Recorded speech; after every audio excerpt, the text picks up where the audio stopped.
کسی کو شک پڑ جاتا ہے حضرت امیر معاویہ پر، او خدا کے بندے، حضرت امیر معاویہ رضی اللہ تعالیٰ عنہ تو وہ شخصیت ہے، نبی پاک صلی اللہ علیہ وسلم نے امام حسن کو اپنے ساتھ منبر پہ بٹھا کے فرمایا یہ میرا پتر چودھری ہے، یہ سردار ہے، یہ سید ہے۔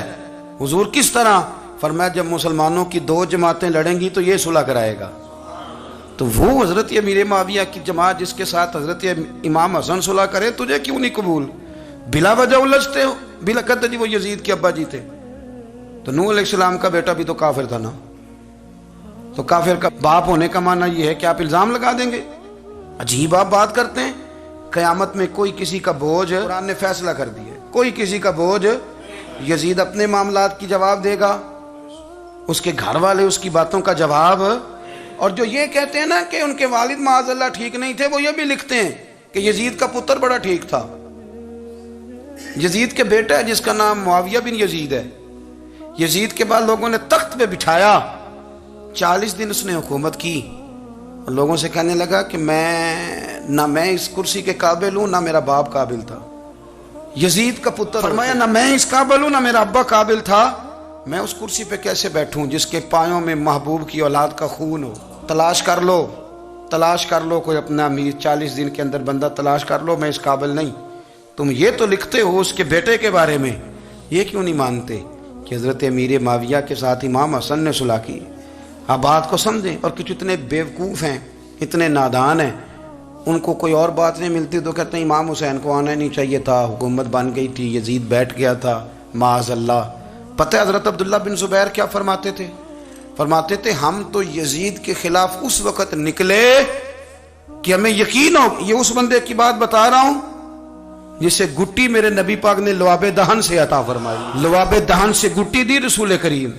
حضرت ابوبکر صدیق کے سے حضرت زبیر بن عوام جو حضور کی پھپھی کے بیٹے ہیں، ان کے بیٹے حضرت عبداللہ بن زبیر کہتے ہیں ہم تو یزید کے خلاف اس وقت نکلے کہ ہمیں ڈر تھا اگر اب بھی نہ نکلے تو آسمان سے پتھر برسیں گے، کہیں ہمیں سزا نہ ملے، اتنا بڑا مجرم، اور تم کہتے ہو امام حسین کو نکلنا نہیں چاہیے۔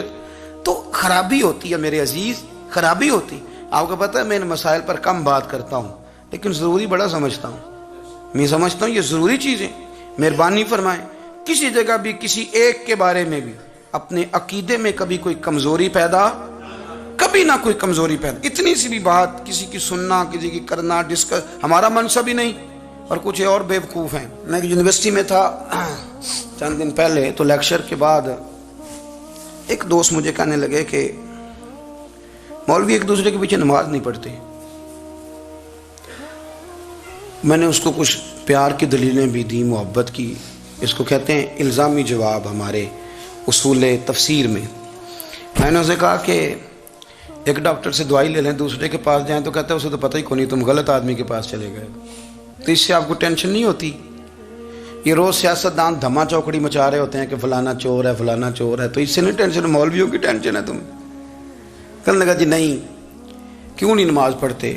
میں نے اسے کہا یار، اور وہ مجھے کہنے لگا جی آپ بڑی مثبت بات کرتے ہیں تو اس لیے میں نے آپ سے سوال کیا ہے۔ میں نے کہا یار بڑی سادی سی بات ہے، اگر تیری سمجھ میں آ گئی تو ٹھیک ہے، نہ بھی آئی تو منوانا تو میرے ذمہ ہے بھی نہیں، بتانا میرے ذمہ ہے۔ تو یہ بتا، میں نے کہا تیرے ابا جی کو، تیری اماں کو بندہ کافر کہہ گزرے، کوئی مولوی بہت بڑا شیخ الحدیث ہو، اصول تفسیر پہ، فقہ پہ، حدیث پہ دسترس رکھتا ہو، اور مستحضر علم ہو اس بندے کا، تیرے ابے اور اماں کو کافر کہے تو نماز پڑھتا ہے؟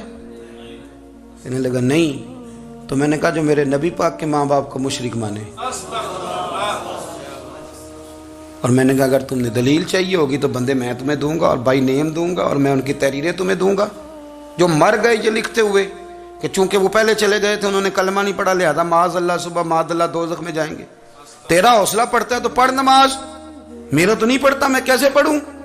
اور اس قدر کمزور نظریے ایک آدمی کے اپنے قلم سے لکھتا ہے، اپنے قلم سے اپنی کتاب میں لکھتا ہے کہ جس مچھلی کے پیٹ میں حضرت یونس نے کچھ دن گزارے وہ مچھلی جنت میں جائے گی۔ دے شرم نہیں آتی؟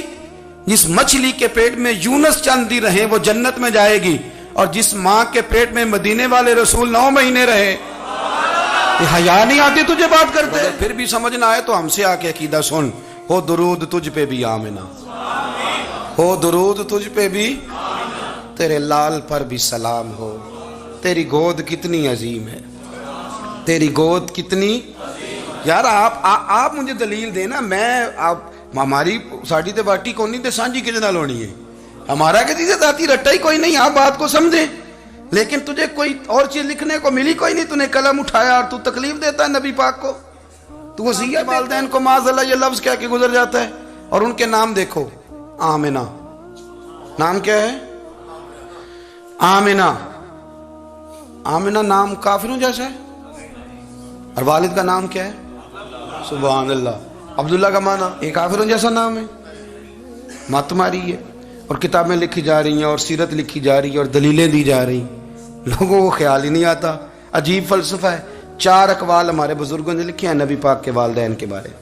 سب سے پہلے امام سیوطی فرماتے ہیں رسول کریم علیہ السلام نے فرمایا کہ پوری دنیا میں جب کفر رہتا ہے تب بھی 10 لوگ اللہ کی توحید پر ہمیشہ قائم رہتے ہیں، یہ نہیں ہو سکتا کہ ساری دنیا کفر سے بھر جائے۔ فرماتے ہیں میرے محبوب کے والدین بھی ان 10 لوگوں میں شامل ہیں، حضور کے والدین بھی ان۔ اور دوسرا قول آپ فرماتے ہیں نبی پاک کے والدین زمانہ فطرت پہ تھے۔ زمانہ فطرت وہ زمانہ ہوتا ہے جس کے اندر نبی نہیں ہوتا، تو لوگ جس دین کو بہتر سمجھتے ہیں اللہ کی توحید کے ساتھ اس پر عمل کرتے ہیں تو ان پر کوئی مواخذہ۔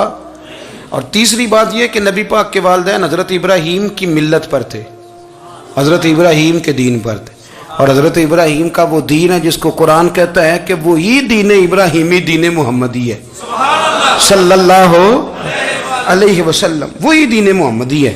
اور چوتھی بات اس کو علامہ ذہبی نے لکھا، علامہ خفاجی نے لکھا، قاضی اجاز نے لکھا، محدثین نے لکھا، حدیث کی راوی سیدہ عائشہ صدیقہ رضی اللہ تعالیٰ عنہ کہتی ہیں رات کو میں اٹھی تو میں نے نبی پاک صلی اللہ علیہ وسلم کو روتے ہوئے دیکھا۔ یا رسول اللہ کیا ہوا؟ فرمایا میں نے رب کریم کی بارگاہ میں عرض کی تھی یا اللہ میرے ماں باپ کو زندہ کر دے تاکہ وہ میرا کلمہ پڑھ لیں، ہیں تو وہ پہلے بھی دین فطرت پر انہیں کنتم خیر امت ان کا اعزاز بھی نصیب ہو جائے تو حضور فرمانے لگے اللہ نے انہیں زندہ کیا ہے، وہ میرا کلمہ پڑھ کے دوبارہ قبروں میں گئے ہیں۔ تو امام سیوطی فرماتے ہیں کہ وہ نبی پاک علیہ السلام کی امت کا اعزاز بھی اللہ نے انہیں عطا کر دیا ہے۔